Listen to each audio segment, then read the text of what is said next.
మీకు అనుమానం వస్తుంది, అన్నా నువ్వు చెప్పేది నిజమేనా, మరి 2 ఏళ్ళైంది కదా ఏం చెప్పిండ్రు కాంగ్రెస్ వాళ్ళు నిజంగా అని ఒక్కసారి మీకు గుర్తు చేయవలసిన బాధ్యత నా మీద ఉన్నది.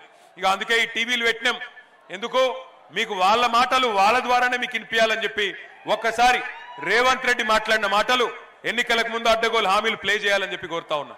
ఈ గ్యారెంటీ పత్రం మీకు ఇస్తారు, ఇది దాచి పెట్టండి. పోలింగ్ బూతుల ఓటు వేయడానికి పోయినప్పుడు దీనికి దండం పెట్టండి, పూజ చెయ్యండి.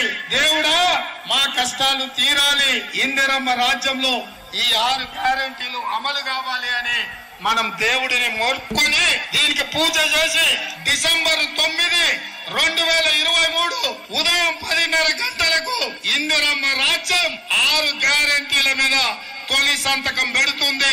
100 రోజుల్లో ఈ పథకాలను అమలు చేస్తా. మీ ఇంటికి తీసుకొని వచ్చి మీ ఇంట్లో వివరాలు రాసుకొని ఈ కార్డు మీ ఇంట్లో ఇచ్చి రావటం జరుగుతుంది. ప్రతి ఇంటికి ప్రతి కాంగ్రెస్ కార్యకర్త వచ్చి ఈ కార్డు ఇస్తాడు. దయచేసి నేను ప్రజలందరికీ విజ్ఞప్తి చేసేది ఏంటంటే ఈ కార్డు చాలా అత్యంత విలువైనది. ఈ గ్యారంటీ కార్డుని అత్యంత భద్రంగా భద్రపరచుకోండి. 3 నెలలు జాగ్రత్తగా దీన్ని కాపాడుకోండి. మా ప్రభుత్వం రాగానే మీరు ఈ గ్యారంటీ కార్డు తీసుకొని రాగానే అందరికీ 100 రోజుల్లో దీన్ని అమలు చేసేటువంటి కార్యక్రమం చేయబోతా ఉన్నాం.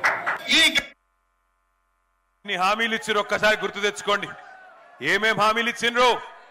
మహిళలకు చెప్పిండ్రు అత్తలకు 4,000, కోడళ్లకు 2,500 వస్తున్నాయి. అత్తలకు 4,000, కోడళ్లకు 2,500.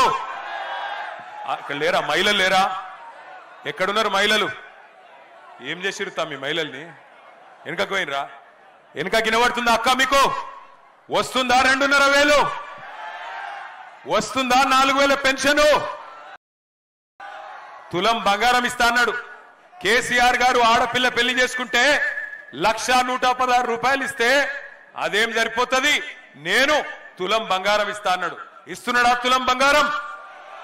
జర గట్టిగా చెప్పాలి, వినబడతలేదు. వస్తుందా తులం బంగారం? వస్తుందా 4,000 పెన్షన్?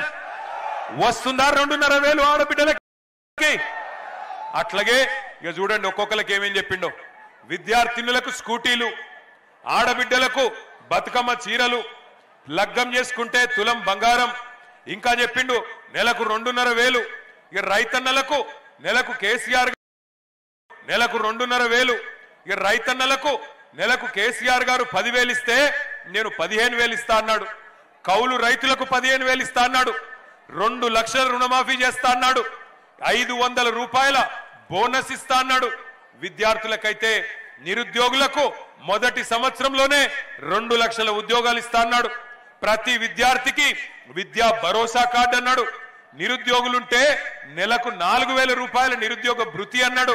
ఫీజు రీయింబర్స్మెంట్ మొత్తం ఇచ్చేస్తా అని డైలాగులు కొట్టిండు. ఇక మైనారిటీలకు 4,000 కోట్ల బడ్జెట్ అన్నాడు. 1,000 కోట్లు అదనంగా ఇస్తా అన్నాడు. అట్లాగే మైనారిటీ సబ్ ప్లాన్ అన్నాడు. ఇంకా చాలా చాలా కథలు, చాలా చాలా విషయాలు వాళ్ళకు కూడా చెప్పినాడు. అట్లాగే మరి 1-2 కాదు, ప్రతి ఒక్కరికి ప్రతి వర్గానికి ఎస్సీలకు కేసీఆర్ గారు 10 లక్షల దళిత బంధు ఇస్తే నేను 12 లక్షలు ఇస్తా అన్నాడు. అట్లాగే ఎస్టీలకు కూడా ఇస్తాను దళిత బంధు, గిరిజన బంధు అన్నాడు. అట్లాగే బీసీలకు 42% రిజర్వేషన్లు మాత్రమే కాదు, 42% ప్రభుత్వ కాంట్రాక్ట్లలో కూడా మీకు ఇచ్చే బాధ్యత నాది, విద్యలో ఉపాధిలో ప్రభుత్వ కాంట్రాక్ట్లలో అని ఊదరగొట్టిండు.